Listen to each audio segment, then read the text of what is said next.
Saudara, Rusia kembali melakukan serangan ke Ukraina. Kali ini serangan menghantam sebuah bangunan apartemen di perumahan Chernihiv, Ukraina Utara. Asap hitam keluar dari apartemen yang jadi sasaran serangan rudal milik Rusia. Dengan menggunakan tangga elevator, petugas pemadam kebakaran berupaya memadamkan api. Sejumlah unit apartemen pun mengalami kerusakan. Dan sebelumnya, sebuah rudal milik Rusia menghantam sebuah bangunan apartemen di perumahan Chernihiv, Ukraina Utara. Otoritas setempat mengungkap akibat serangan, 1 orang tewas dan 8 lainnya luka-luka. Otoritas Angkatan Udara Ukraina menyebut Rusia sudah melancarkan total ada 131 rudal ke Ukraina saat 25 Desember 2025. 131 serangan rudal berhasil digagalkan, sementara 22 serangan rudal lainnya berhasil menghantam sejumlah bangunan dan fasilitas publik di Ukraina.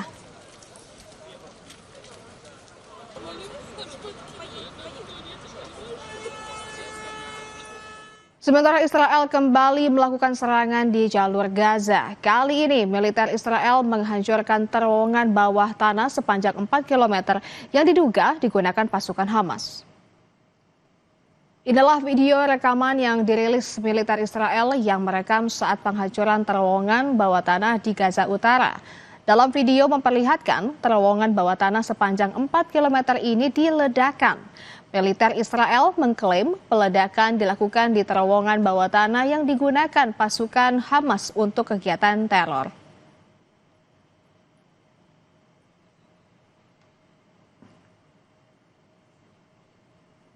Kita ke informasi lainnya, Saudara. Sepasang lansia berkostum Santa Claus di Ohio, Amerika Serikat diberhentikan polisi setelah mengemudikan mobilnya dengan kecepatan tinggi.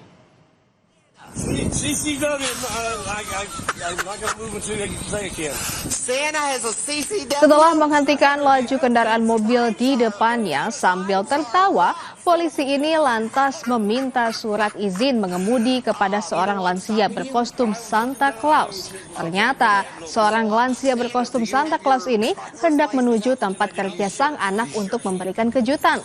Meski sempat mengemudikan kendaraannya dengan kecepatan tinggi, polisi akhirnya tidak memberikan sanksi tilang, namun hanya memberikan teguran kepada pasangan lansia tersebut.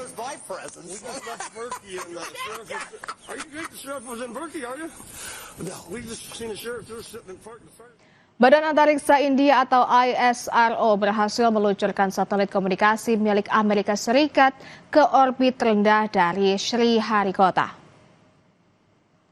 Roket peluncur LVM-3 membawa satelit Bluebird Block 2 dalam misi yang dilakukan oleh divisi komersial ISRO New Space India Limited. ISRO menyebut ini sebagai satelit terberat yang pernah diluncurkan dari India menggunakan roket buatan sendiri, sekaligus misi komersial ketiga LVM-3. Satelit ini akan digunakan oleh perusahaan Amerika Serikat Space Mobile untuk jaringan seluler berbasis ruang angkasa. Bluebird Block 2 satellite separated. LVM-3M6 Bluebird Block 2 mission successfully accomplished. Sah का पल यहाँ पर जिसमें इस मिशन में Bluebird block 2 Gunung Kilauea salah another important glory to the India. This is the heaviest satellite ever lifted from Indian soil using a Indian launcher. This is also the third fully commercial mission of LVM-3, and the vehicle has demonstrated its excellent track record. Saudara, Gunung Kilauea, salah satu gunung berapi di Hawaii, Amerika Serikat, kembali erupsi. Sebelumnya, salah satu gunung berapi paling aktif di dunia ini erupsi sejak Desember 2024 silam.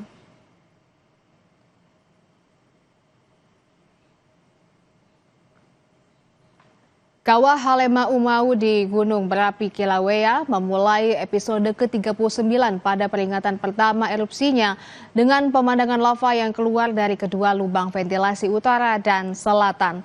Rekaman itu diambil pada hari Rabu waktu setempat. Otoritas setempat mengatakan semburan lava awal mencapai ketinggian hingga 20 meter. Dan tak lama kemudian, semburan lava mencapai 425 meter pada sisi utara dan 275 meter pada sisi selatan. Gunung Kilauea telah erupsi sejak 23 Desember 2024 dengan aktivitas yang berpusat pada 2 lubang ventilasi di Kawah Halema Umau.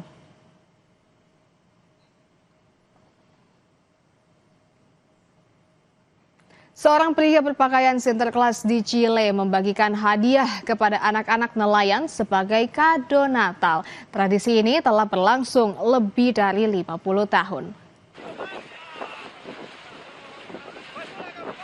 Pria berpakaian sinterklas yang dikenal sebagai Viejito Pasquero menggunakan perahu untuk tiba di Caleta de Portales di kota pesisir Valparaiso, Chile.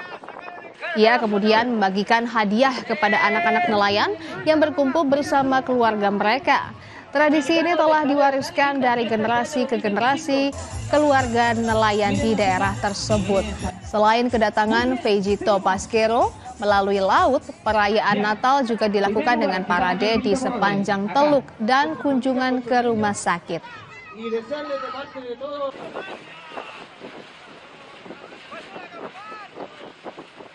Percepat distribusi logistik dan penyaluran bantuan bagi korban bencana di Gayo Lues, TNI kawal pembangunan jalan alternatif yang jadi satu-satunya akses penghubung antara Gayo Lues dan Medan. Informasi selengkapnya usai jeda.